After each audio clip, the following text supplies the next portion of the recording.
I was invited to lunch, and in less than 30 minutes, 11 years of my life were swept right off the table. I didn't cry. I didn't get angry. But when he raised his wine glass and said, "It's just business," I knew I was the expired product on the shelf. No one in that fancy dining room knew I had already prepared for the counter-strike. And the way they cut me off, clean, cold, will haunt them for years, not me. My name is William Clark, 41 years old, and this is how an American company drained me like a machine and tossed me out like a worthless shell. I started working at North Haven Dynamics in the winter of 2013, back when the headquarters was just a two-story building on the outskirts of Sacramento, where the internet would cut out mid-Zoom meeting. I didn't go there for passion. After my divorce, I just needed a place to stand still, breathe evenly, and survive. I'm not the showy type, so no one noticed that for over a decade, I built the company's entire tech infrastructure from scratch. I didn't just code. I rewrote the way a manufacturing business runs. I didn't just fix bugs. I created the framework that kept 3 factories in California, Oregon, and Nevada running 24/7 without a single second of downtime. I was never on the cover of the internal magazine, never granted stock options, never given a seat on the board. But every line of code I wrote was part of the engine that powered an entire empire. That afternoon, CEO Martin Graves invited me to lunch at the Glass House, a rooftop restaurant he usually reserved for big investors. I smelled something off the week before, when our regular exec meeting was canceled without explanation. Still, I went. Still sat at that spotless white table, surrounded by glass walls and gold-toned sunlight. Martin was still Martin, his shirt perfectly pressed, his smile precisely measured, his eyes never reaching real emotion. "Bill Young, you've been one of the most vital contributors to our growth." "I know that," I replied, voice calm, fingers tightening slightly around my glass of ice water. "We're restructuring, and I think it's time for a fresh perspective. A younger breeze, you understand." "What's the name of this breeze?" "Kyle Monroe, the chairman's grandson. MIT graduate, specialist in AI and digital transformation. He will be taking over your position." I gave a slight nod. He thought I was shocked, but I was just noting the moment the knife landed. Martin continued eating his steak as he slid a copy of the NDA, non-disclosure agreement, in front of me. "You'll have 6 weeks to transition everything, then we'll host a small farewell party." I gave a faint smile. "I see. It's just business. I appreciate your maturity." "No, I'm just being polite." He paused for a second, then chuckled softly, pretending not to hear. They always think quiet people are weak. When I got back to the office that afternoon, my company email had been removed from the management group. My internal access was restricted. The decision had been made before the lunch, probably a month earlier. I had vanished from the executive directory like I'd never existed. But what they didn't know was that I'd seen this coming. 3 months ago, I'd discovered someone from the 8th floor, executive level, was repeatedly accessing confidential files that only I had permission to create. The trail was faint, but enough for me to realize they were copying the architecture I had painstakingly built. They didn't just want to replace me. They wanted to drain every ounce of knowledge and operational insight from me and then discard me like a used-up brain. But I had survived a brutal divorce. I knew what betrayal from loved ones felt like. I knew when it was time to stand up, and this time, I wouldn't let them control how the story ends. I didn't earn this position through flattery or family connections. I earned it with sweat, tears, and sleepless nights staring at code. They thought I'd stay silent. They thought stripping me of a title would erase me from memory. But they forgot one thing. I didn't build this system to be replaced. I built it to be foundational. And no one survives when the foundation is ripped out. And I was going to show them step by step. I left the office that day around 8 o'clock in the evening, later than usual. But for the first time, I didn't want to return the next morning. The elevator on the 12th floor let out a short, cold whine as it took me down to the parking lot, where dim yellow lights cast my reflection on the hood of my silver SUV. I didn't start the engine right away. I opened my laptop and accessed the internal monitoring system remotely. The one thing they hadn't locked me out of. I had quietly installed a hidden audit layer, not to spy, but to make sure no one could sabotage my work unnoticed. But what I saw in the logs hit like a punch to the chest. 16 unauthorized access attempts, all from the same IP range, the executive floor. The attempts spanned the past 4 weeks. Each one targeted files I had set to private, emergency recovery protocols, layered security architecture, and proprietary tools I had developed to monitor automated production lines. These weren't just browsing. The files had been copied. I clenched my jaw, gripping the steering wheel like I was holding back a punch. In my industry, copying without permission is theft, and stealing to replace the creator? That's flat-out betrayal. I documented the full access logs, exported the data, and closed the laptop. I didn't go home. I drove to an empty lot 4 blocks away, the same place I pitched a tent during the divorce years ago. I sat quietly in the car. No radio, no phone, just stared at the velvet black sky, thinking about how they'd quietly dug my grave. The name Kyle Monroe, I'd heard it once in a leadership meeting back in February. Martin called him the next generation, fresh out of MIT, a man of the digital age. I hadn't paid attention, thought it was just another internal PR stunt. But I was wrong. And that mistake had cost me everything. The next morning, I arrived at the office early. The 6th floor was still empty. LED lights from the ceiling reflected off the spotless vinyl floor. I didn't turn on my room light, just powered up the system, logged in, and checked new data. He, Kyle, had been granted admin-level access 3 weeks ago, even before Martin invited me to lunch. His name was tied to hundreds of access logs, some for documents I had never shared. He wasn't working alone. Someone on the executive team had given him the green light and root access. I skimmed through his queries. Kyle was learning everything: how I handled compressor faults at high temps, how I synced legacy sensors to the new monitoring system. I leaned back in my chair, palms cold, not out of fear, but because I realized I wasn't just being replaced, I was being downloaded and discarded like a hard drive. The door creaked open. Kyle. He stood at my doorway with a polite smile, carrying the air of someone who believed the world already belonged to him. "Good morning, William. I heard we'll be working together for the next few weeks." I stood, hand resting on the desk.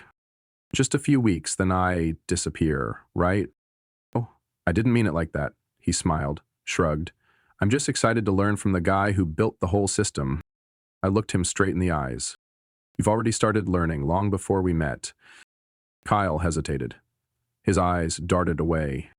I was granted access per executive assignment." I'm sure you were, but a proper introduction or even a simple ask wouldn't have been too much to expect, would it?" "Mr. William, don't take it the wrong way. I honestly admire the work you've done. Your system, though a bit classic, is clearly very stable." Classic. I had just overhauled the entire infrastructure less than 10 months ago, migrating the system to a containerized platform with AI integration. This kid had just lit the fuse of a war he didn't even understand the scale of. After he left, I locked my office door and reopened all the copyright records for the software I had developed. System Guardian, a smart monitoring platform that handles failures based on machine behavior.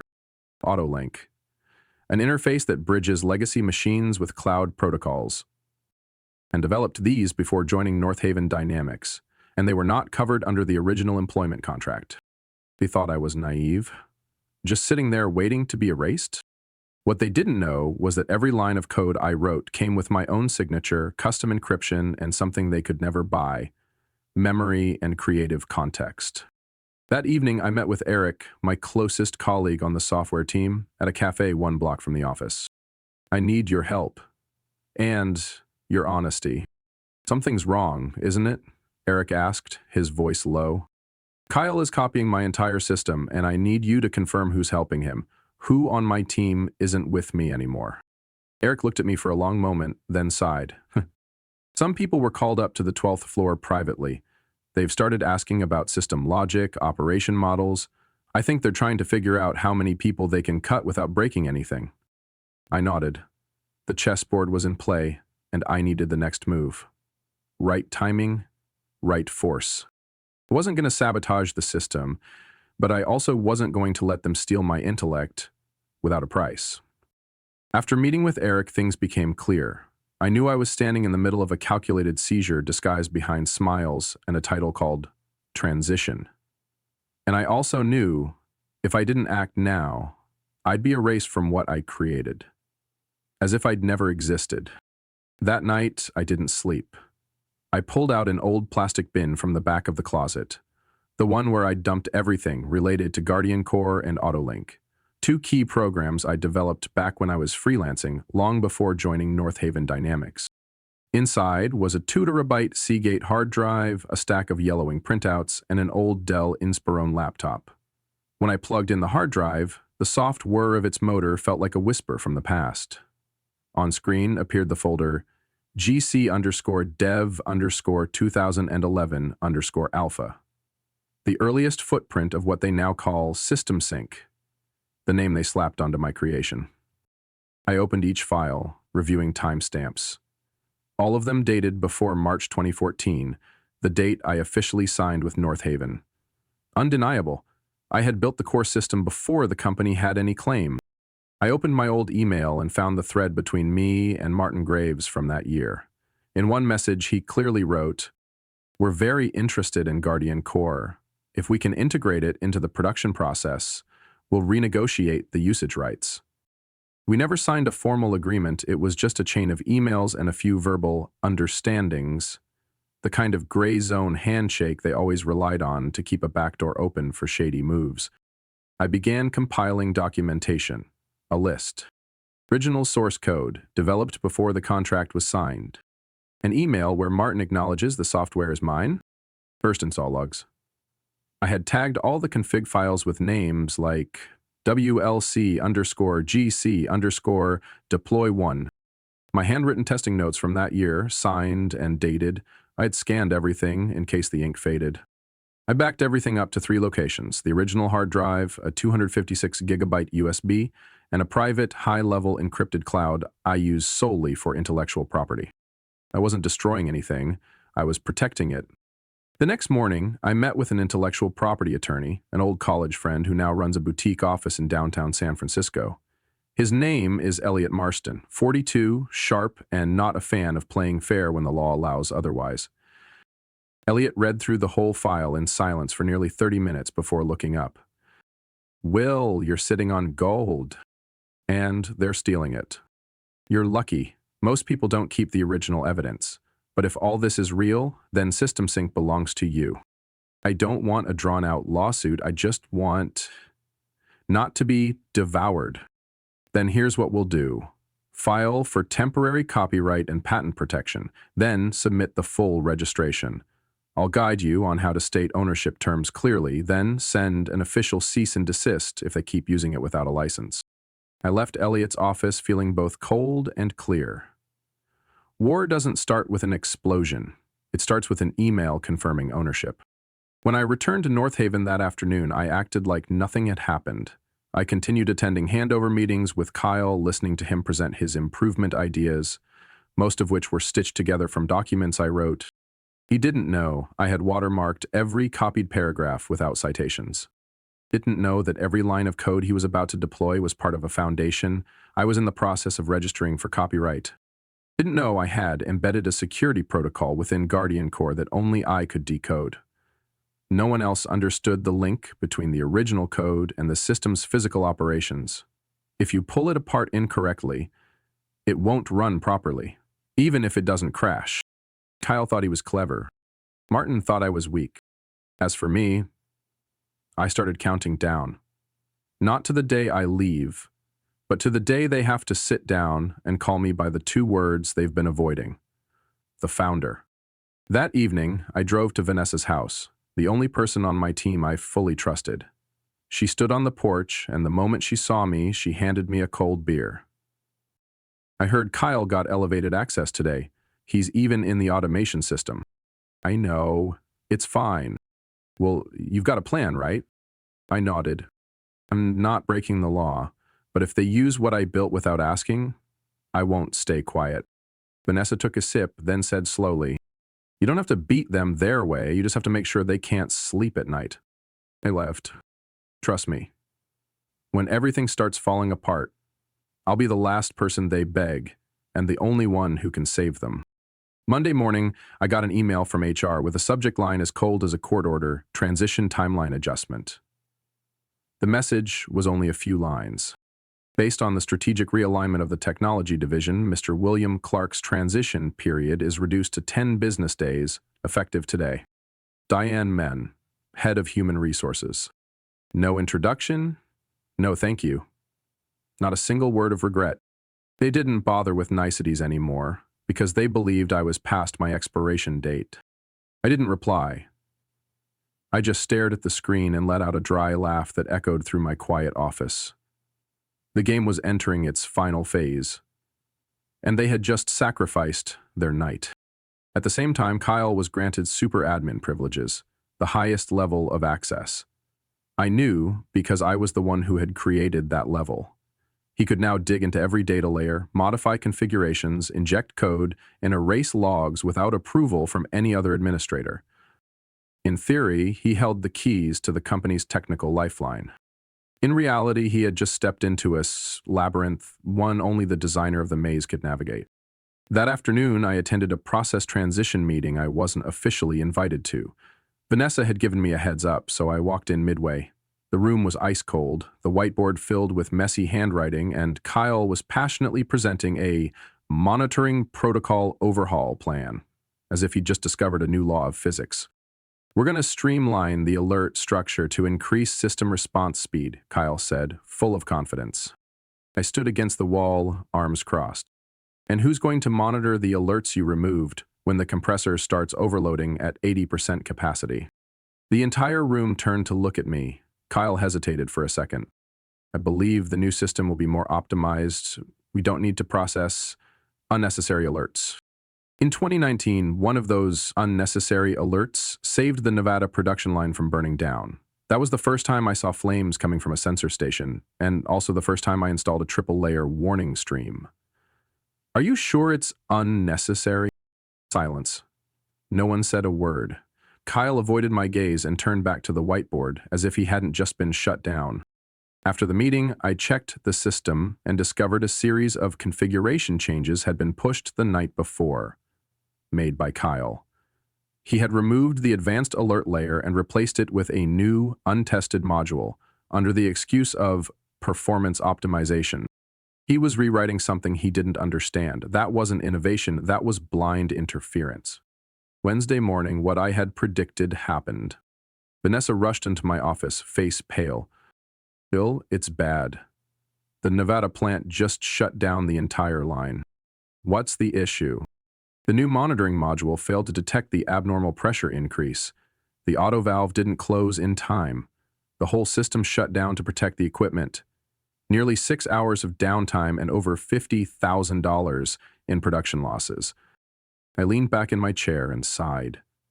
Not out of regret, but out of anger. Because I had warned them, and they chose to ignore it. 10 minutes later, Kyle called for an emergency meeting. I walked into the conference room as he was trying to explain to management that a few minor technical issues had caused the problem. I said nothing. I laid a printed system log on the table. Clear evidence showed his new module delayed response time by 27 seconds compared to the old version. "My system never once caused an unexpected shutdown in over 7 years," I said, eyes fixed on Martin at the head of the table. "Today is the first time." No one objected. No one defended Kyle. But still, no one reversed the decision to terminate me. Because they didn't care about stability, they cared about optics. Every failure could be blamed on the transition process, and the old guide me would fade into the past in a few more days. That night, I received an email from the system. Access to the development servers had been revoked. The reason stated: transition security. I laughed.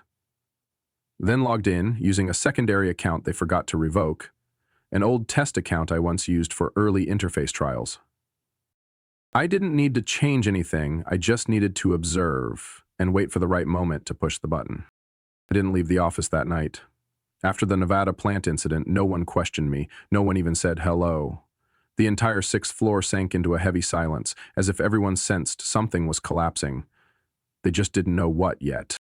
I did, but I needed confirmation.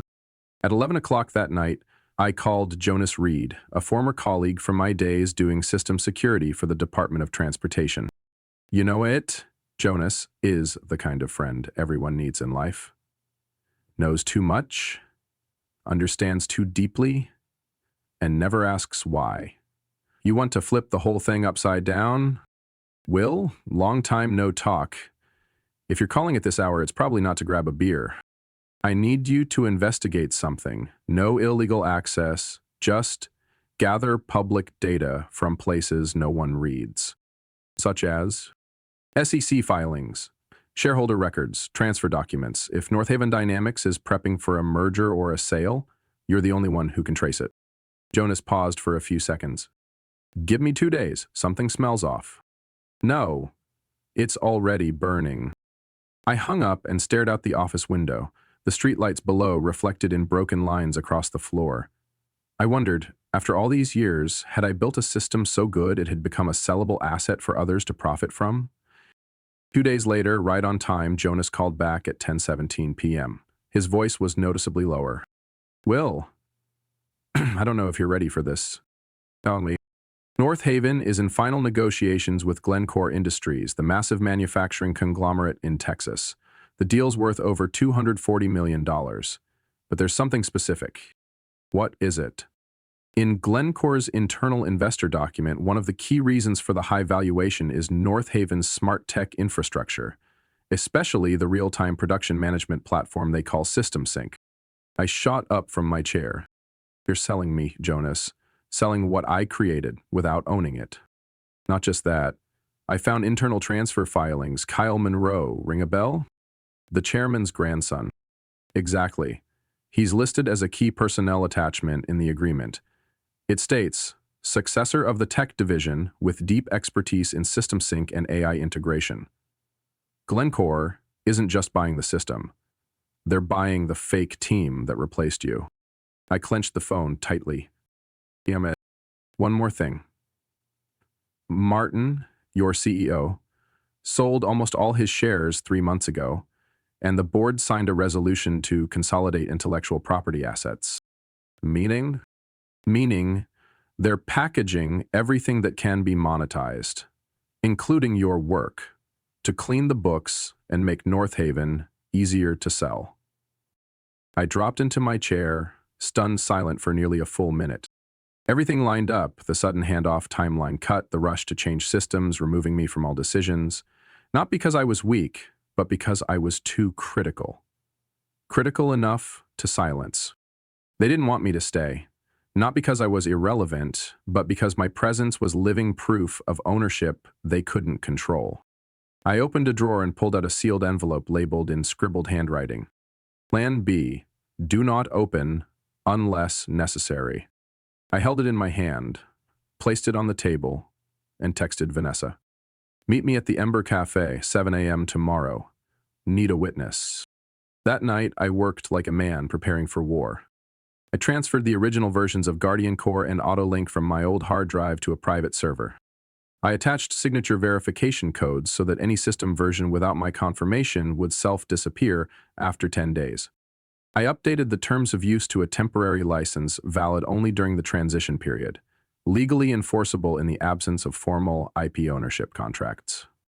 And finally, I sent a warning letter to Martin and North Haven's legal department with attached copyright evidence, software development timelines, and the original terms Martin had agreed to via email. I wasn't making threats, I was just reminding them that I'm not some bonus item attached to their multi-million-dollar deal. The next morning, when Vanessa arrived, I handed her the envelope and said, "Hey, if within 72 hours I get terminated without negotiation, or if there's any attempt to ruin my reputation, open this envelope." Inside is the full development history of System Sync, along with proof of who actually created it. Vanessa looked at me, didn't ask a thing. She nodded, and slipped the envelope into her bag like she was carrying a bomb. They thought I'd walk away quietly, empty-handed and invisible, But they forgot one important thing. I didn't build the system so they could sell it. I built it so no one, not even the person at the very top, could use it without needing me. I got back to my apartment close to midnight, exhausted but strangely clear-headed. It felt like my brain was running on adrenaline instead of coffee. Every cell in my body knew this was no longer about being fired. It was about having my identity as a creator stolen.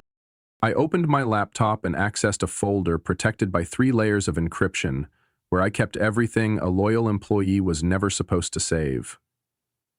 But I was never just an employee. That folder held my counterattack. I started with what seemed like scraps, an old email from 2014 between me and Martin Graves, back when I was still working under a temporary consulting contract.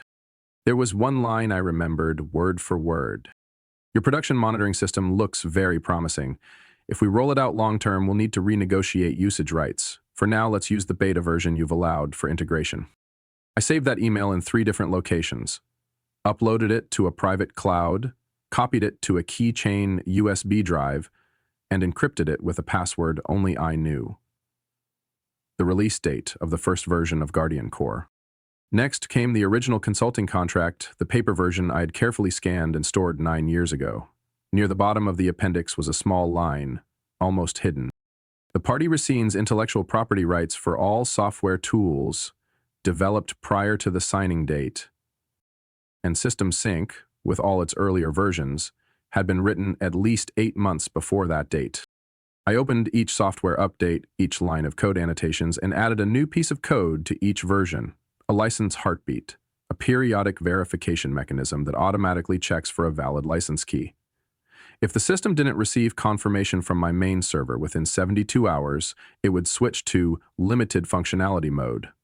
Not destructive, but enough to bring operations to a halt. No one else knew that code existed, and I let it run silently, no logs, no alerts. It was the ace up my sleeve in the dirty game they had started. The next morning, I went to the company as usual and knocked on the legal department's door. Diane, the head of HR, was sitting with 2 executives. William, what's going on? I'm here to submit a request for verification of intellectual property ownership regarding the software currently in use. I placed a neat folder on the table, clean, organized, without a single crease. This is proof that I am the sole developer of Guardian Core, AutoLink, and the components that make up System Sync. All of it was created before I signed my official employment contract with the company. Diane blinked, trying to keep a calm tone. According to company policy, all software integrated into North Haven's process belongs to the company, not if it was licensed temporarily under clearly negotiated terms. I opened the printed email from Martin, dated 2014, signed with a transaction ID, sent through the internal server. If you need more, I have the source code, system timestamps, and server evidence showing everything originated from my personal computer, not from North Haven. One of the executives whispered something to Diane. She nodded and turned to me. We'll review this and get back to you within 3 business days. I recommend you do it in 2, I pressed, because after 48 hours, the temporary version of the software will enter limited mode unless it receives legal confirmation from the rightful owner. No one said a word. 1 full minute of tense silence filled the room. I stood up, nodded politely, and turned to leave. At the door, I paused. Oh, one more thing. I'm not sabotaging anything. I'm just protecting the right to be credited for my own creation. If you plan to keep using it, I'm happy to renegotiate, formally, in writing. I walked out, leaving behind 3 pale faces. That afternoon, Kyle held a technical meeting. I wasn't on the invite list. I still showed up, sat at the back of the room, and said nothing, just observed. He presented a complete optimization roadmap, urging the dev team to redeploy the real-time sensor module. But I saw the uncertainty in many eyes, especially Eric and Sam, the 2 developers who had worked with me since the beginning. They didn't trust Kyle. They didn't understand what he was trying to shove into the system. And more importantly, they knew what was happening. When the meeting ended, I left first, but I saw Kyle hurrying toward the legal department. He was starting to feel the heat. That night, I emailed North Haven's legal team with attachments. Official copyright documentation pending with the United States Patent and Trademark Office. Draft of the new license agreement, including clear terms, annual usage fees, author attribution, and prohibition on disclosing source code. Subject line: regarding continued use of system sync software, license required before 12 o'clock IM this Friday. I was no longer an employee waiting to be pushed out. I was the one holding the key, and the door I had built would not open unless it came with proper recognition. I walked out of the North Haven building on a windy Friday morning, holding the final documentation envelope. No one saw me off, no farewell party, not even a thank you. Kyle was too busy in an emergency meeting with the tech team, and Martin, the CEO who once called me the backbone of the system, didn't even bother to leave his glass office on the 12th floor. I wasn't sad. I wasn't angry. I just remembered every step I took through that hallway, the final steps as an employee, but not the final steps in this game. As I closed the glass door behind me, the digital watch on my wrist hit exactly 8 o'clock a.m. The countdown had begun. 9:13 a.m., the production line at the Oregon plant suddenly shut down. The main control panel displayed the message: license expired, please contact the developer to renew your access to system sync. 9:22 a.m., the temperature control system at the Nevada plant disconnected from the central monitoring interface. 9:35 a.m., all backup servers in California switched to limited access mode, forcing the tech team to manually reconfigure each control device. No one knew what was happening. No signs of a cyber attack, no hardware errors. Just one message, looping non-stop, impossible to erase or bypass. Software license expired. Please contact William Clark to reactivate the system. 10:07 a.m., my phone rang. Martin Graves. I let it ring 5 times before answering. William, what the hell did you just do? I calmly took a sip of coffee. I didn't do anything. The software license simply expired. You're sabotaging everything. I'm managing my intellectual property, the thing you should have negotiated weeks ago. Martin tried to keep his tone steady, but the sound of him pounding the desk on the other end told me all I needed to know. He was panicking. We've lost over $1 million in just the past 3 hours. You're suffocating the entire system. No, Martin, you did that by thinking you could push me out of something I created without paying the price. Silence for a few seconds. Then he asked, what do you want? A clear licensing agreement, author acknowledgement, annual usage fees at market rate, and an NDA clause to protect all parties. You can't blackmail us like this. It's not blackmail. It's a choice. Either sign or keep burning cash. Martin hung up without replying, but I knew he'd call back, sooner or later. 12:41 p.m., I received an email from North Haven's legal department. We agree to open negotiations regarding the licensing agreement for Guardian Core and AutoLink. Please provide a formal draft. I didn't reply immediately. I forwarded the contract to my attorney, Elliot Marston, to review every comma. 2:03 p.m., the contract came back, along with a message. If they reject a single term, I'll personally call the press. Elliot isn't the type to bluff. 4:55 p.m., North Haven signed and sealed the contract. They agreed to pay a 5-year licensing fee for the entire system, formally recognized me as the sole author and copyright owner of the System Sync platform. Additionally, the NDA clause. No disclosure of any information regarding my termination or the system's recent paralysis. As soon as the final PDF came through, I logged into the remote server, entered the verification code, and executed the command. On the worst-case system sync/token valid, the entire production line was back online within 3 minutes. I got a message from Eric. The system's running again. Kyle's gone from the floor. You did it. I stared at the blank screen and didn't reply. I didn't feel triumphant. It's because I hadn't won a fight. I had only reclaimed what was never truly lost, my dignity and my right to ownership. 3 days later, I met with the vice president of engineering at Glencore in their Dallas office. We still want to acquire North Haven, he said, but the terms have changed. I figured. We want you not to work for them, but with us, as the lead technical advisor overseeing the entire integration process. Terms? Double the salary, full control over the engineering team, and every contract signed directly with you, not through North Haven. I signed that same afternoon. 1 week later, Kyle Monroe was quietly removed from North Haven. No internal memo, no press release. The official reason, resigned to pursue more suitable opportunities. The real reason? 3 major clients threatened to pull contracts if he was allowed near the system again.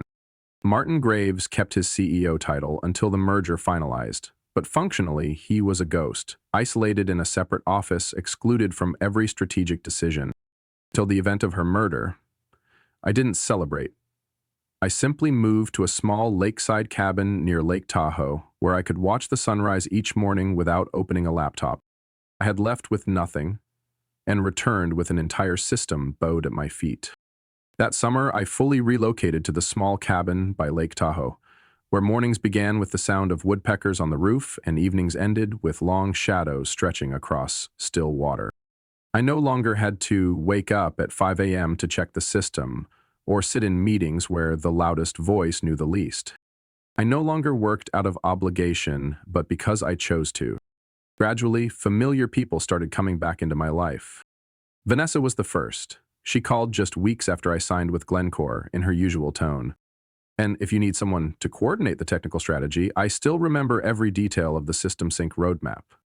Didn't ask why she wanted out of North Haven. I already knew. She was like me, tired of pretending to be okay. Then came Eric, then Sam, and one by one, every member of the old tech team began emailing, texting, even driving across 2 states, just to say. They said, "We want to build again, this time not for a corporation, but for a clear purpose." I didn't build a new company. I founded an independent consultancy, Will Tech Advisory, focused on helping small and mid-sized manufacturers upgrade their systems without sacrificing their intellectual property, without selling their souls to corporate giants. I choose the projects, I choose the clients, I choose the people. I choose ethics over ROI. Kyle Monroe, the chairman's golden boy, was blacklisted from any Glencore project after the North Haven incident. I don't know where he went or what he's doing, and honestly, I don't care. People who rise on borrowed names and favors tend to fall hard when their pedestal vanishes. As for Martin Graves, he stayed, just as I'd predicted, as an honorary representative post-merger. No budget approval, no strategy meetings, no respect. A CEO without a company, without a team, and without a seat at the table, except the lonely one in a side office far from where decisions are made. Nearly a year after I left North Haven, I ran into Martin at a steakhouse in downtown Reno. His suit was no longer crisp, his eyes sunken, and gray lined his temples. When he saw me, he paused, then reluctantly approached. "You won," he said, his voice far smaller than the one that used to bark across boardrooms. I set down my knife and looked up at him. I wasn't playing to win, I just didn't want to lose myself. Martin nodded, then quietly turned and walked away. No apology, but I didn't need one. Because I no longer defined my worth by the recognition of those who once tried to erase my name from the system they still use. One late September afternoon, while Vanessa and I were fixing a window in the cabin, she turned and asked, "Do you ever feel regret?" I lifted the glass pane, tightened the screws, and answered, "I regret staying too long, but not leaving when I did." She smiled, then looked out at the lake where the sunset blazed across the water. I thought of those early days, crashing on my brother's couch with nothing but an old laptop and a vague belief that I still had value. I thought of every silent line of code, every sleepless night, every time a layoff letter felt like a death sentence. And I realized none of that made me strong. It reminded me I had never been weak. I didn't win by tearing things down. I didn't need to destroy the system. I only had to live true to the values I embedded in every line of code, every decision, every principle. Because in the end, victory isn't making them regret. It's proving that integrity, dedication, and conviction still matter. Not flashy, just solid, and irreplaceable. William's story is a powerful reminder that in the ever-changing world of tech and business, real value lies not in titles or positions, but in intellect and integrity. Even when betrayed and cast out of the very system he built, he didn't retaliate with destruction, but with rightful ownership, protection of his work, and staying true to himself. In a world where anyone can be deemed replaceable, He proved, I'm not software, I'm the one who writes it. What do you think about how William handled betrayal and reclaimed his worth? Share your thoughts below. And don't forget to follow the channel for more powerful stories about family, honor, and finding your true self.